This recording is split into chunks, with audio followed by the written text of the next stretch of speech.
पिछले दिन जो क्लास में क्लॉज पढ़ाया गया था, इसके बारे में डिटेल बताया जा चुका था। क्लॉज जो है, clause a part of sentence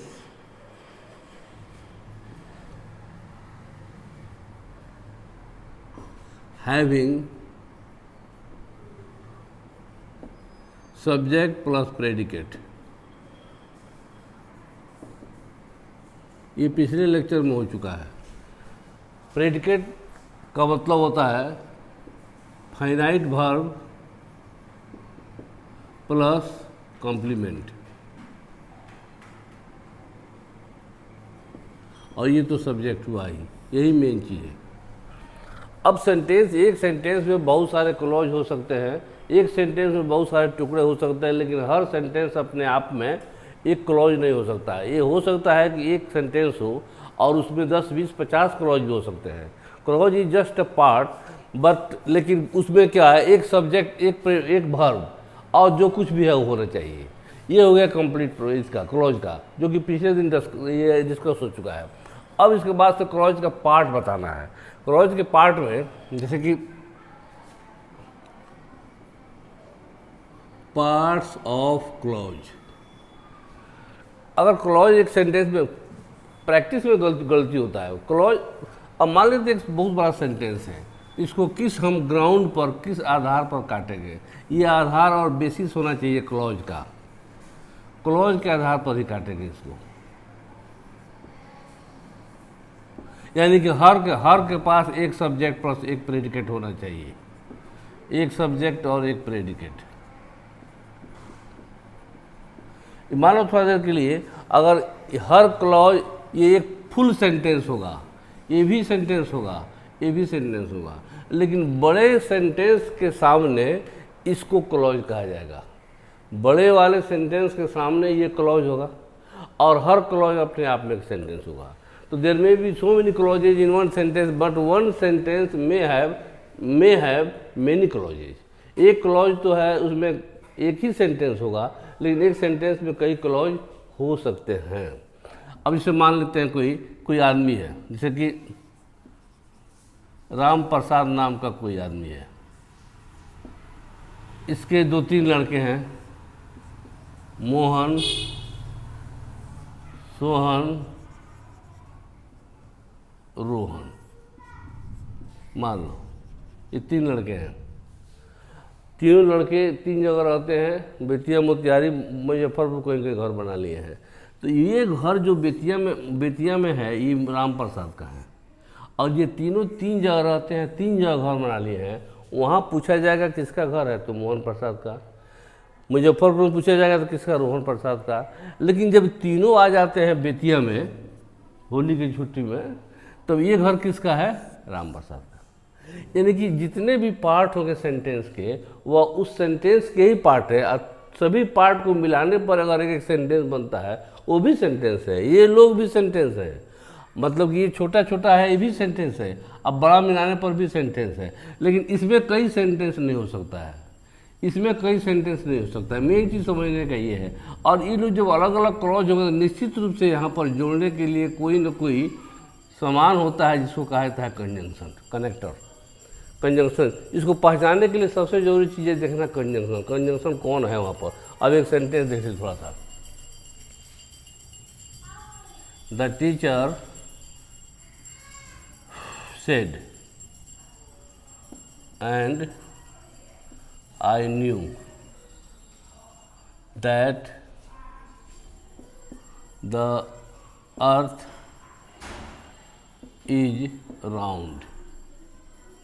एक मान लेते एक सेंटेंस है, इसको एनालाइज कैसे करेंगे। ये तो एनालिसिस चैप्टर पहले ही बता चुके थे। ये पूरे चैप्टर का नाम है एनालिसिस, इसके अगेंस्ट में दूसरा चैप्टर, उसका नाम है सिंथेसिस।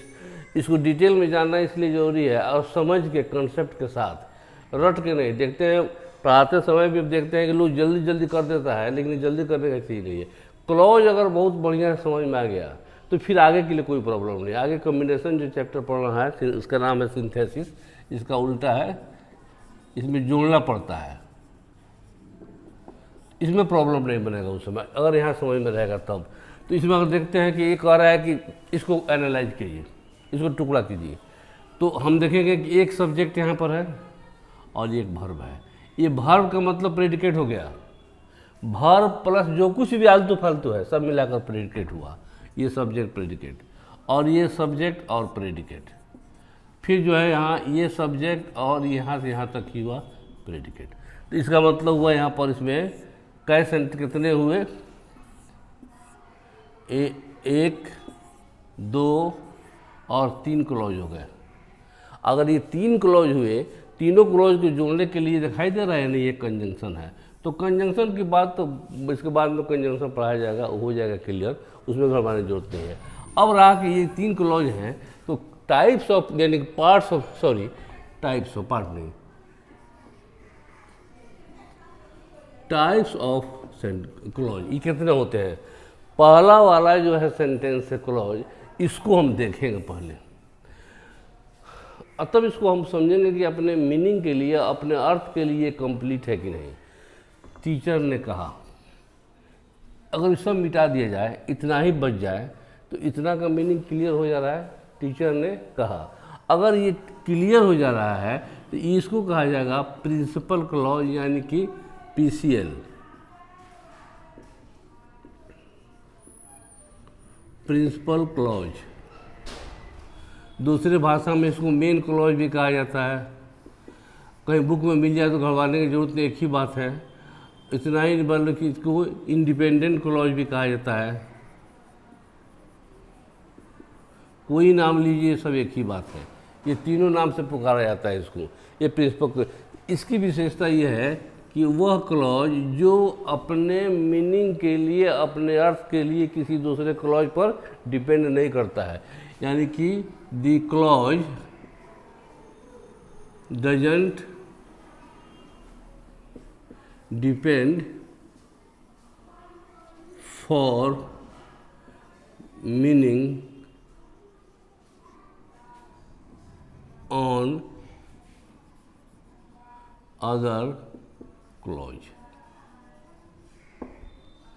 अपने मीनिंग के लिए इसको मान लेते हैं, इतना हम मिटा ही देते हैं, इतना ही बच गया।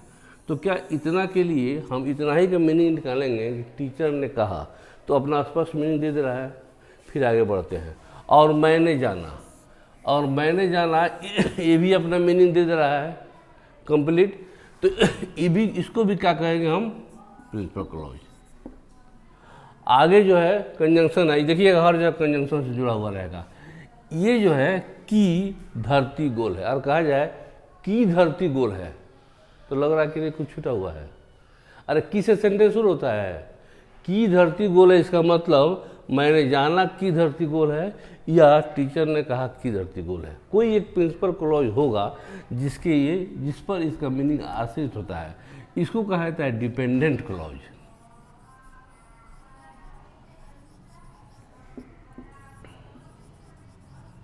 जो अपने अर्थ के लिए आश्रित है दूसरे पर, यानी कि इसको कहा जाएगा क्या, सबऑर्डिनेट क्लॉज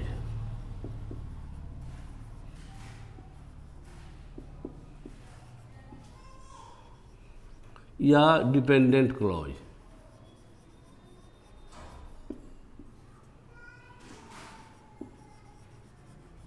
ऐसे क्लॉज जो the clause dependent for meaning on other clause.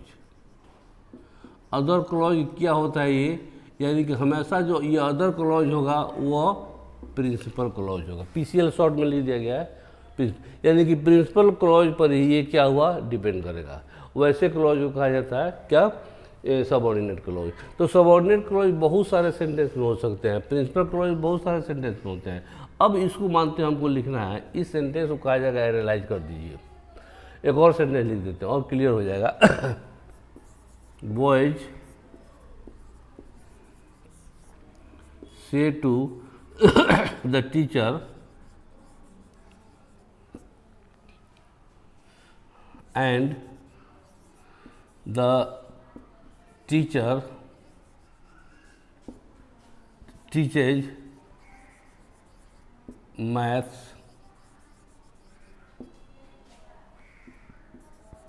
which is very difficult, so the students boys demanded। ये एक लंबा सेंटेंस है, हालांकि इतना बड़ा नहीं होता है, इस क्लासेज में इतना बड़ा नहीं होता है, फिर भी जानना तो जरूरी है। जानना तो खैर जरूरी होगा, जानने का मतलब क्लॉज है, फिर लाइफ में क्लॉज दोबारा पढ़ने की जरूरत नहीं हो, ग्रामर का मतलब ही वही होता है।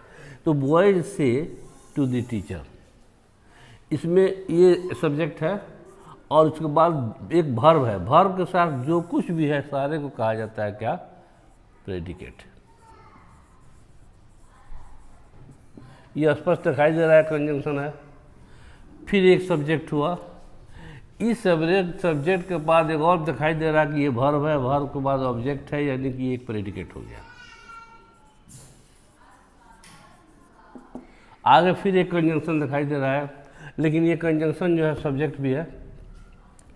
इज वेरी, ये सब्जेक्ट हो गया, वी इज वर्ब हो गया, यानी वर्ब यहाँ से वहाँ तक जो है क्या हुआ, ये हुआ प्रेडिकेट।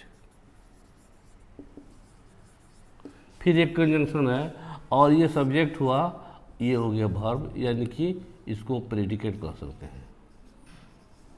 प्रेडिकेट समझ लेना जरूरी है, एक वर्ब होना चाहिए फाइनाइट वर्ब, उसके साथ जितना कुछ भी है। मैंने कहने मतलब कि लड़का सवेरे सवेरे उठकर चम्मच चाकू से आम काट कर चम्मच से उठाकर टेबल पर बैठ कर खाता है, वाले सेंटेंस होगा।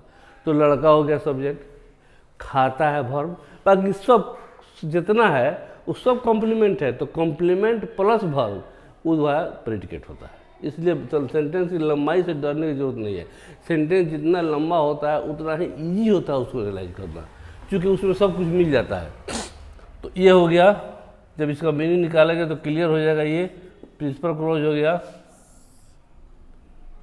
ये भी प्रिंसिपल क्लॉज हो गया, ये जो है सबऑर्डिनेट क्लॉज हो गया, ये भी हो गया सबऑर्डिनेट क्लॉज।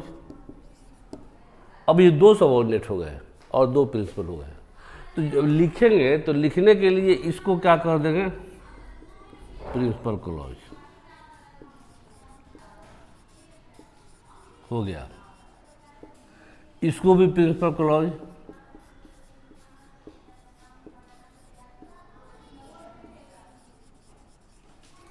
ये हो गया सबऑर्डिनेट,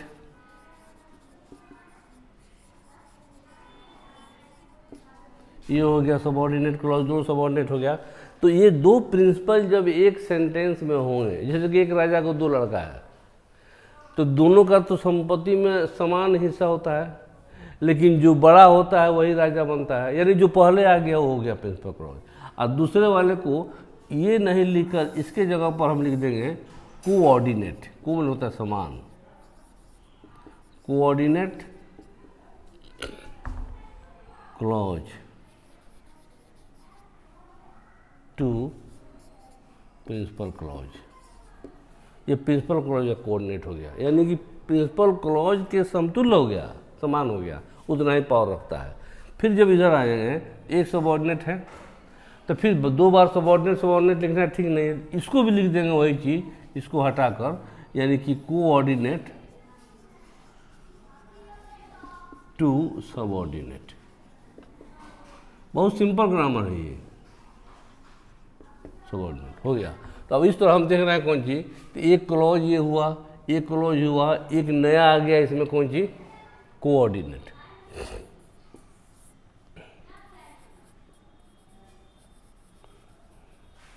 तो किससे किससे कहेंगे कोऑर्डिनेट, कोऑर्डिनेट क्लॉज स्पेशल का भी हो सकता है, सबऑर्डिनेट का भी हो सकता है, यानी कि वह क्लॉज जो दूसरे क्लॉज के समतुल्य हो, इक्विवेलेंट हो, उसको कहा जाता है उस क्लॉज का कोऑर्डिनेट, यानी कि the clause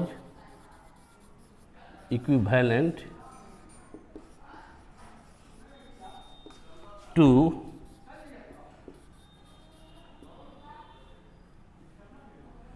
any other clause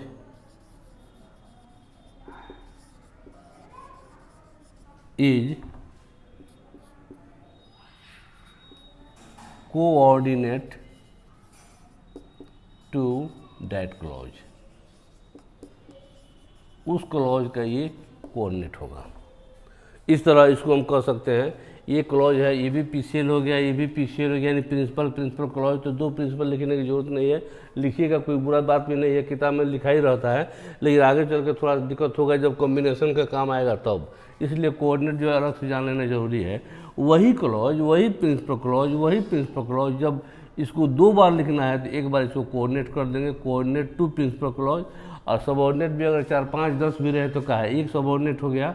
और इस सबऑर्डिनेट का इस कोऑर्डिनेट, यानी सबऑर्डिनेट ही है, इस सबऑर्डिनेट का कोऑर्डिनेट हो गया कौन, ये वाला क्लॉज हो गया। क्लॉज का इतना ही हो गया।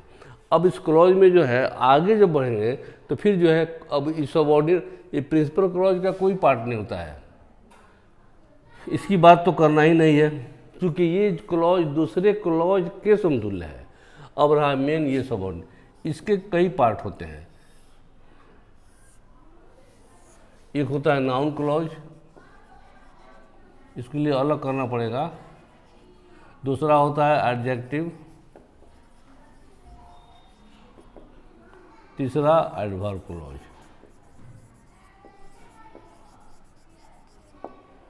तीन हो गए। तो ये हुआ, शुरू से एक बार फिर रिकैपिंग। ये एनालिसिस एक बहुत बड़ा चैप्टर है। एनालिसिस का मतलब होता है खंडन, खंडन का मतलब होता है विश्लेषण। विश्लेषण यानी कि सेंटेंस को विश्लेषण करना है, और किस आधार पर करना है, क्लॉज के आधार पर। तो फिर क्लॉज होता क्या है? क्लॉज जो है किसी भी सेंटेंस में एक सब्जेक्ट और उसके बाद एक फाइनाइट वर्ब के साथ जितना कुछ लगा है वो सब मिलाकर प्रेडिकेट कहा जाता है। तो एक सब्जेक्ट और एक प्रेडिकेट मिलाकर एक क्लॉज कहा जाता है। क्लॉज का डेफिनेशन है उस पर।